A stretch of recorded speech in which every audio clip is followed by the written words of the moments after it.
So, good morning, good afternoon, my Good friend Mara morning. Garcia.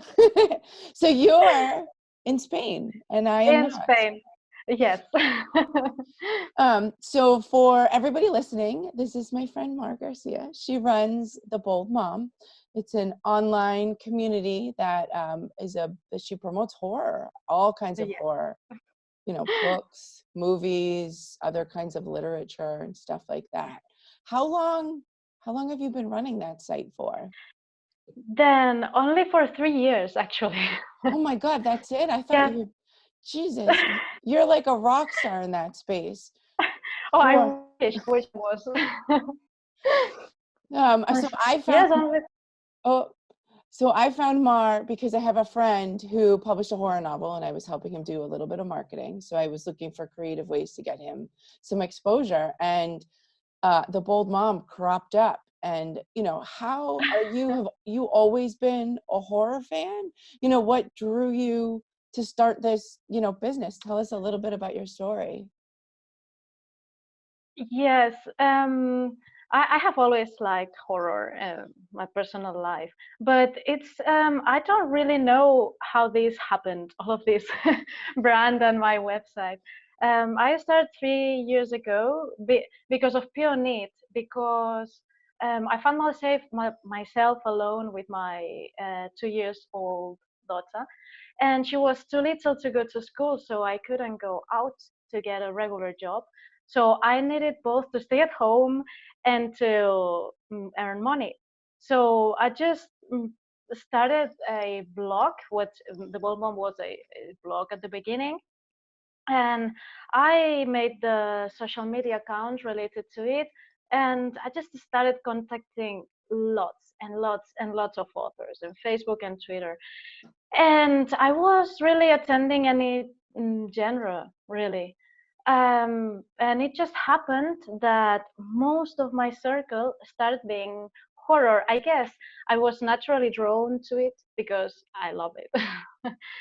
And the community just grew big and big and big, and I really don't know exactly how this happened.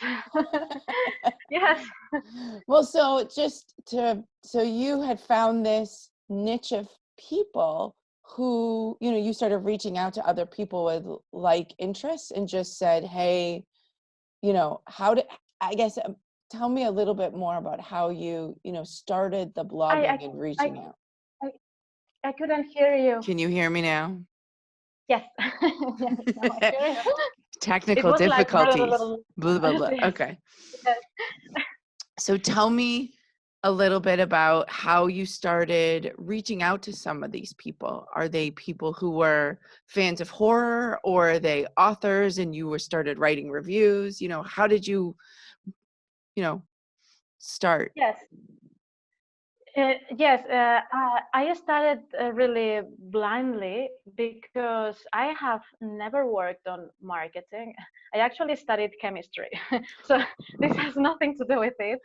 And I started with any genre. I don't know why I thought of the writing world. Yeah, I don't know why started by the writing world, because I love reading. I'm a bookworm, and I thought that it was the easiest for me. It was to start with something that I love. And I started making lots of courses, of watching lots of marketing YouTubers. I don't know. I started completely from zero, and I used a lot Twitter, which I love Twitter, and I started with it. And authors are always willing to share their work and looking for reviewers. And I just started like that, reaching out to lots of authors. Do you want me to help you? Do you want me to help you? And people always take the help happily. And like this, I started making a little circle. And here we have an expression that we say mouth to mouth, that one person tells another. And I had very quickly my inbox full of authors asking for reviews, for little promotions, for things in my blog. And this is how I started, really. But I at the beginning, I knew how to do nothing. I had to learn how to make ads, how to make trailers, how to make footages, how to use Photoshop properly, because it's not easy. Photoshop, everyone thinks it's very easy, but it's crazy. And yes, and I started learning more about social media, about how to growing traffic, and these 3 years really flew, and here we are. Do you find, I noticed one of the things in the horror community in particular, you guys, all of you, there's a bunch of reviewer websites, like the Ginger Nuts, and there's a couple others that I can't think of on the top of my head. Did Yes. Hmm. you guys all seem very friendly, and it's not competitive, Yes. and you all Yes. promote each other. It's kind of a wonderful thing. Yes, yes, that's something I love. I think that one of the keys to grow fast in any virtual community, at least virtual because it's where I have experience, it's to help one another. If you start competing and fighting with everyone, it's just a waste of energy. And I don't think and no one likes someone who is aggressive and it's all the time defensive. So yes, we pretty help each other very, very often. I even send sometimes there's people reaching me out, and I know I'm not the proper person to help them, maybe because they are asking something I can't really do properly for them, and I send them to other promoters. And I don't think I think that's you have a good relation. It gives you lots of priceless contacts, and it gives you exposure too, because at the end, if you share their things, they will share yours too, and that's a brand new audience for you. So yes, I think we really work like that. I think one of the things, I mean, it's nice. It was nice as somebody looking to figure out ways to promote something in that niche and say, oh, all these guys get along, and you all seem to have a little bit of a different angle or take or content that you enjoy. So, for example, the book I was promoting is about, he's paranormal and horror, and and that's not some of the other promoters out there. It's not necessarily their genre of choice. And so they would Yeah. pass on it, but they're always like, oh, but go talk to this person. So there's Yes.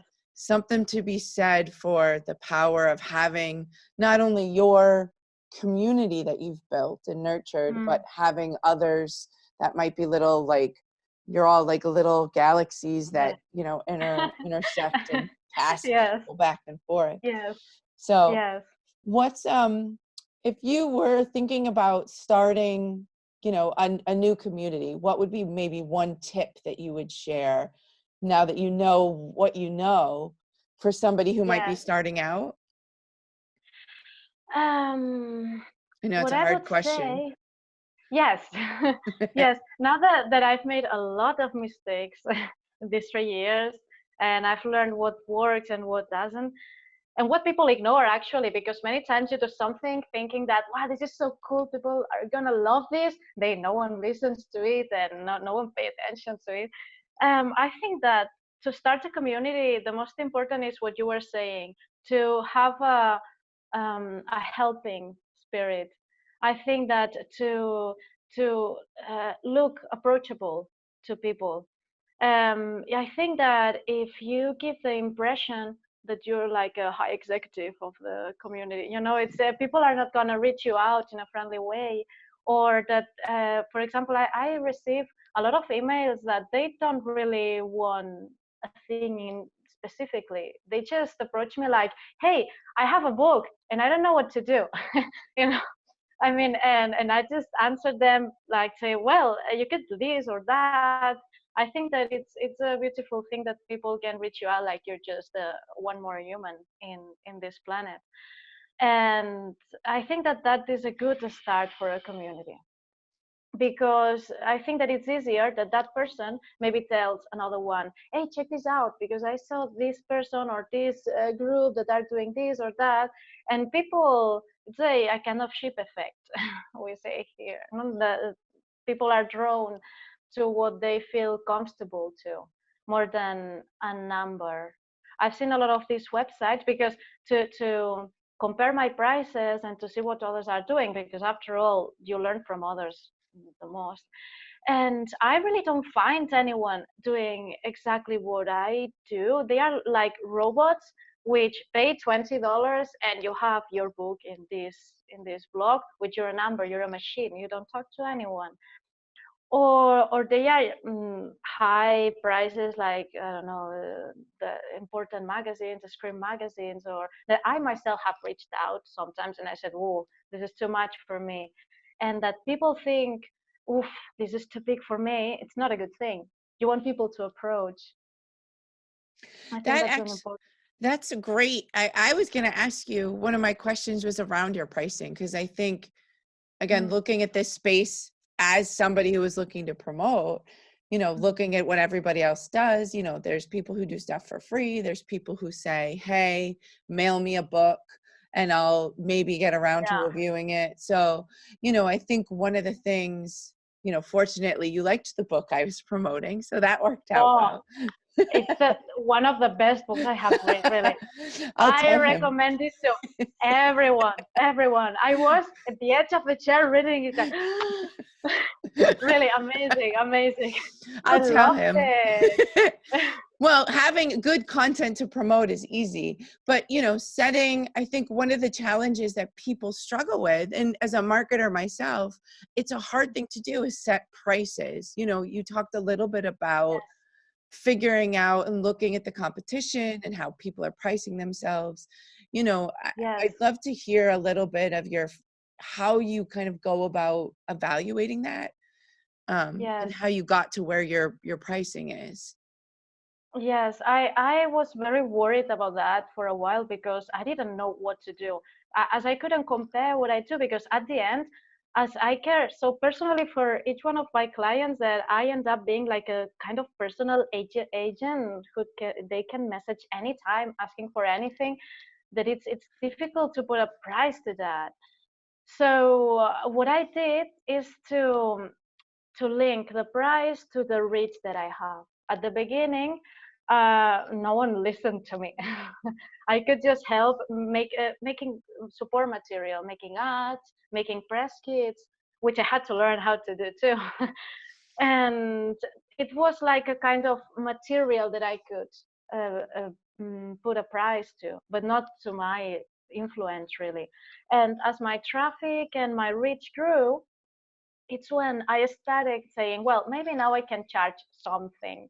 And my first promotion was $15 a month. Yes, I mean something really mm, that. But I was so scared of people being disappointed with me that I had never been in this world. So like charging for something I did like that, I was so scared of not being good enough, which I think is one of my traumas. I think I'd never think I'm good enough in anything. So jumping to the people and saying, hey, I have a price for this, I felt I was doing something wrong. But when I started actually charging a little bit to people and they were so happy with me, I thought, well, they are happy after all, so this I must be doing something all right. Do you have a lot of And repeat customers that come back? yes, yes, I have a lot of second round. Yes, That's good. maybe that's Alex. Hi, Alex. Just a moment, okay, pumpkin. Yes, all right. So, And I put my prices up linked to that. The more traffic I have and the more people listens to me, I I've been raising the prices. I left though some of them low, pretty low for what they are, so everyone can reach out, because it's I'm very in love with the little authors that after all are the more the ones that don't have a shelter, and I don't want my website or my brand to lose that. It's where I started at the rock bottom, so I have to remember that always. yeah, that's awesome. The idea of building up, the idea of building up credibility and trust. I think what a lot of us are talking about, trust and building that up in our communities, and Yes. repeat customers and raising prices as the trust builds, but being clear and honest with yourself about Mhm. who the audience is that you want to attract. So having prices that are in range for people who are growing and want to test and see what happens. So that's awesome. Um, Yes. you mentioned something about a press kit. That's something that I don't, as a promoter, I think is important for folks to have. And I want to highlight it to anybody watching, the Mm. video. The idea of a press kit doesn't need to be overly complex either. You know, do you have any tips when putting together your press kit? I know yours is pretty straightforward, if I remember correctly.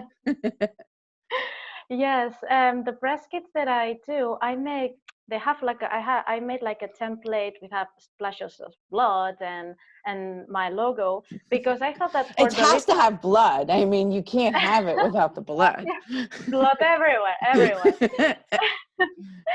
And because I thought that the people receiving it, it's not the same a document made for the same author, that it seems that a website or a brand is sheltering you.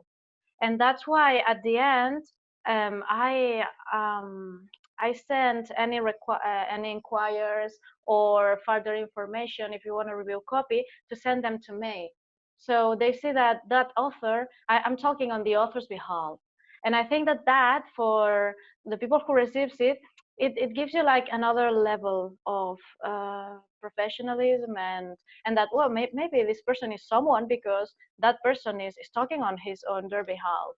And I think that that's why I do it, because not all my promotions include the press kit, but I do it often, because it's difficult for me to say, you paid me for this, so I'm not gonna do. No, I can't. I always do more than I have to do, because I think, yes, if I do the press kit and I send it, then maybe that blogger will be, and I can't avoid it, and I do it anyways. So I really shouldn't be taking the responsibility of sending these people back to me, because I should be giving it to the author. But I think it will help them more. So I just forward the emails like, hey, this one answered. Look what happened. And there's little things that you can add to your press kit to make it a bit more candy for the eye, like taglines, for example. If you're sending that press kit to bloggers that you want them to feature your book, maybe you can help them to make it easy. For example, you could use these hashtags. You are giving them already the hashtags, so you don't have to copy paste, or the tagline that they can use for, I know, like a headlines or the same title. So the easiest you give it to them, the easiest is that they feature your book and that they see it professional. Like sometimes you receive a mail saying, look, this is my book, and the book attached. Like, okay, but what do you want from me? What are you expecting? What are your needs? Tell me something. I I I spend my time with the emails, but there's people that they don't do it. Like, if you don't tell me what you want, I'll just move forward. And I think that's important, but that's my opinion anyways. No, I think you do a great job, and taking from what you're saying too, is the authenticity and the trustworthiness and the ability to say, look, I'm giving you good, real information, regardless of how it's packaged.